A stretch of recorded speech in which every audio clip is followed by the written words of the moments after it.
ప్రియమైన స్నేహితులారా, ఈ దినము మనము ఒక మిషనరీ జీవిత చరిత్ర గురించి చూద్దామండి. ఇప్పుడు చూస్తున్నటువంటి వ్యక్తి సమకాలికుడు అని చెప్పచ్చండి. మనం చరిత్రలో చదువుతుంటాం కదా సమకాలికులు అని. ప్రస్తుతానికి మనం చూస్తున్న ఈ వ్యక్తి కాలిఫోర్నియాలో జన్మించారు. 13వ తారీఖు ఏప్రిల్ 1983లో జన్మించారు. ఇతని పేరు నబీల్ ఆసిఫ్ ఖురేషి. ఇతను మహిమ ప్రవేశము 16వ తారీఖు సెప్టెంబర్ మాసము 2017లో అతని యొక్క మహిమ ప్రవేశం జరిగింది. అతను జన్మించిన స్వస్థలము కాలిఫోర్నియా, అమెరికా సంయుక్త రాష్ట్రాలు. అతను దర్శన స్థలము కూడా, అనగా అతను సేవ చేసినటువంటి స్థలము కూడా అమెరికా సంయుక్త రాష్ట్రాలే. అతని గురించినటువంటి విషయాలు విందామండి. యేసు ప్రభు నా తల్లిదండ్రులకు నన్ను వ్యతిరేకముగా మారుస్తున్నాడని కాదు, నా కుటుంబము దేవునికి వ్యతిరేకంగా నిలబడితే నేను వారి ఇరువురిలో ఒకరిని ఎంచుకోవాలి. వారిలో దేవుడు ఉత్తముడనేది నిశ్చయము. ఆ నిర్ణయము నా కుటుంబమునకు నన్ను వ్యతిరేకునిగా చేసినప్పటికీ అదే నిజము. కానీ ఎలా అంతటి బాధను నేను భరించగలను అనున్నది ఒకప్పుడు ఉద్వేగభరితమైన ఇస్లాం పండితునిగా ఉండి తదుపరి క్రైస్తవ్యానికి బలమైన ప్రతిపాదకునిగా మారిన నబీల్ ఆసిఫ్ ఖురేషి పలికిన మాటలు. ఖురానును అనువదించేవారైన ఒక పాకిస్తానీ అహ్మదీ కుటుంబంలో జన్మించారు నబీల్. అతని తాతలు కూడా ఇండోనేషియాకు ముస్లిం మిషనరీలుగా వెళ్ళిన వారై ఉన్నారు.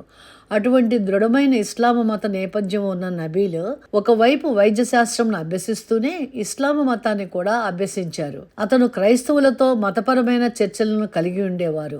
ఆ విధంగా ఒకసారి అతని స్నేహితుడైన డేవిడ్ వుడ్తో 1 సంవత్సరం పాటు కొనసాగిన సంభాషణలో యేసుక్రీస్తు యొక్క పునరుద్ధానమును నిర్ధారించే విషయములను మరియు ఆయన దేవుడని పిలువబడుటకు కారణములను కనుగొన్నాడు నబీల్.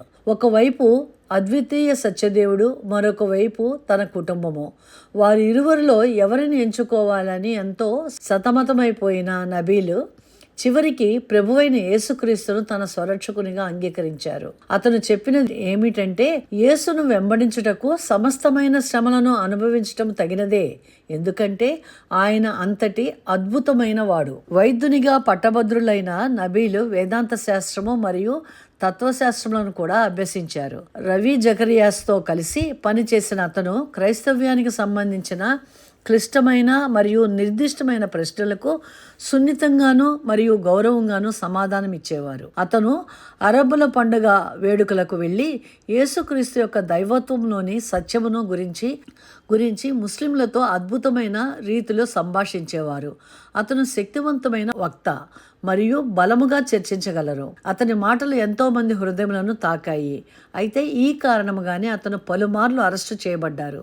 అయితే విడుదలైన ప్రతిసారి అతను క్రీస్తును గురించి బోధించుటకు నేరుగా ముస్లింల యొద్దకే వెళ్ళేవారు. ఏలయనగా ప్రత్యక్షము కాబోవు మహిమ ఎదుట ఇప్పటి కాలపు శ్రమలు ఎన్నతగినవి కావని అతను బాగుగా ఎరిగి ఉన్నారు. అంతేకాకుండా ఎంతో మంది ముస్లింలు క్రీస్తు వైపు తిరుగుటకు సహాయపడిన పలు పుస్తకములను కూడా అతను రచించారు. అయితే ఊహించని విధముగా నబీల్కు కడుపు క్యాన్సరు 4వ స్థాయిలో ఉన్నట్లు నిర్ధారించబడింది.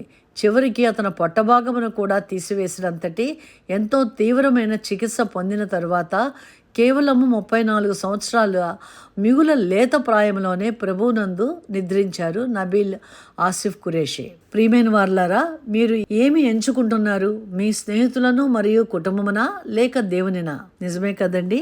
మనము మన కుటుంబములను లేదా మన చుట్టూతో ఉన్న మనుషుల కొరకు మనము కొన్నిసార్లు మన సాక్ష్యాన్ని చెప్పడానికి కూడా, మన జీవితంలో దేవుడు చేసిన మేలుని చెప్పడానికి కూడా మనం వెనకడుగేస్తాము. మరి ఈ వ్యక్తి యొక్క జీవితం, అనగా మన సమకాలికుడు అని మొదట్లో చెప్పుకున్నాం కదా. మరి 2017లో ఆయన మరణించారు అని అంటే రీసెంట్గానే, మరి 10 సంవత్సరాలు కూడా కాలేదు. అతని యొక్క బర్త్ డేట్ కూడా 1983. మన సమకాలికుడు. మరి అతను ప్రాణము పెట్టడానికి, తను జైలుకు వెళ్ళటానికి కూడా సిద్ధపడినటువంటి నబీల్ ఆసిఫ్ ఖురేషి మనకు మార్గదర్శకుడుగా ఉన్నారండి. మనము కూడా అతని వల్లే సువార్త ప్రకటించడానికి మనం అప్పగించుకుందాము, ప్రార్థన చేసుకుందాము. ప్రభువా, ప్రతి పరిస్థితిలోనూ అందరికంటే పైగా నేను మిమ్మును ఎన్నుకొనుటకు నాకు సహాయం చేయము తండ్రి. ఆమెన్.